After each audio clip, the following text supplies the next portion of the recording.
देखिए, हम अपनी बहुरिया को और राजघराने से गेट आउट नहीं होने देंगे। हाँ, हम भी देखते हैं कि हमारी बहुरिया को पैलेस से कौन गेट आउट करता है। अरे रुकिए तो जरा, रुकिए।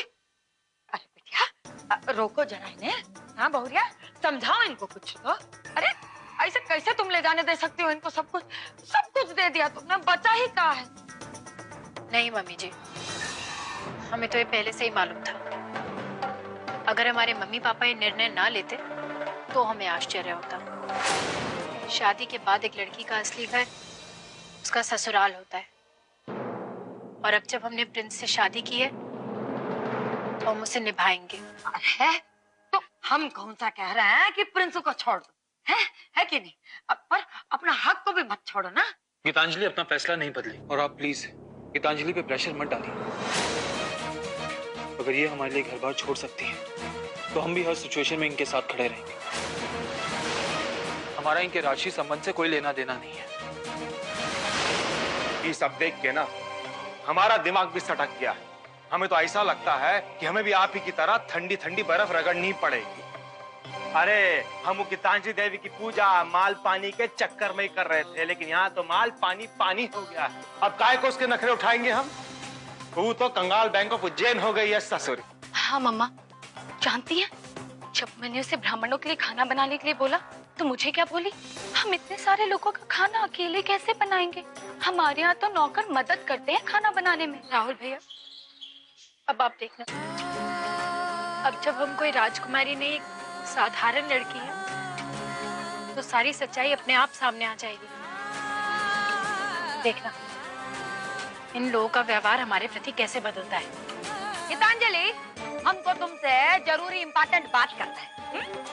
जी कहिए। अगर राजकुमारी का पद भी तुम्हारे नाम से आउट हो गया, अरे तुम हमारी डॉटर इन लॉ और हमेशा रहोगी।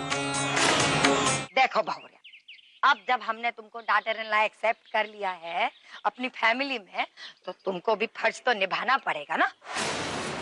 तो जल्दी से लग जाओ किचन में फटाफट। किचन में? उनका है ना बहुत ही ओल्ड ट्रेडिशन है हमारी यादव फैमिली का। नई नवेली बहू हमेशा 151 ब्राह्मण देवता लोगों के लिए अपने हाथों से खाना प्रोवाइड करती है। शादी ब्याह के बाद बेटा और बहू के जीवन में शांति लाने के लिए हम ये सब करवाना चाहते हैं। ये हम नहीं कर सकते हैं। आप चिंता क्यों कर रही हैं? हम है ना, हम आपकी मदद करें। नहीं नहीं नहीं नहीं बेटा, उसका है ना कि ट्रेडिशन के हिसाब से ये काम बहुरिया को अकेले करना पड़ेगा। अरे मम्मा, अब देखते हैं कि वो महारानी जी कैसे बनाती है इतने सारे लोगों का खाना। बड़ी आई मुझे एटीट्यूड दिखा रही थी ना। मैं तो राजकुमारी हूँ और मेरे सामने कोई कुछ भी नहीं है। ये फैमिली के पार्लियामेंट जो है ना, उसकी प्राइम मिनिस्टर है हम। अब देखा नहीं का, हमने कहा 151 पंडित आने वाले, 151 कराने कितने वाले? केवल 15।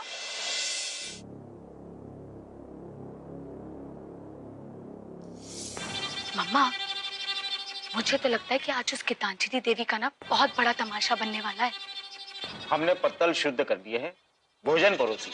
हाँ पंडित जी, आपका फूड आ रहा है। लेकिन सासू माँ, अगर भोजन करने के उपरांत तृप्ति ना मिली तो? तब तो आप लोग अप्रसन्न हो जाएंगे ना, फिर आप श्राप दे देंगे। मम्मी जी, सिर्फ 15 ब्राह्मण? हाँ 1 2 3 4 ओनली 15 और का? हमने 15 ही तो कहे थे।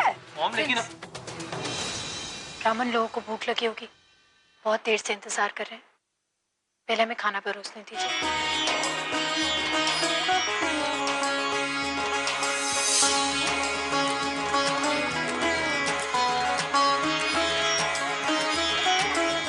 बड़ा स्वादिष्ट भोजन, बड़ा आनंद आया। ऐसा सात्विक भोजन कभी कभी प्राप्त होता है। सही कहा जाए तो ब्राह्मणों का सर्वप्रिय भोजन यही होता है, प्रेम से परोसा गया भोजन। अखंड सौभाग्यवती रहो।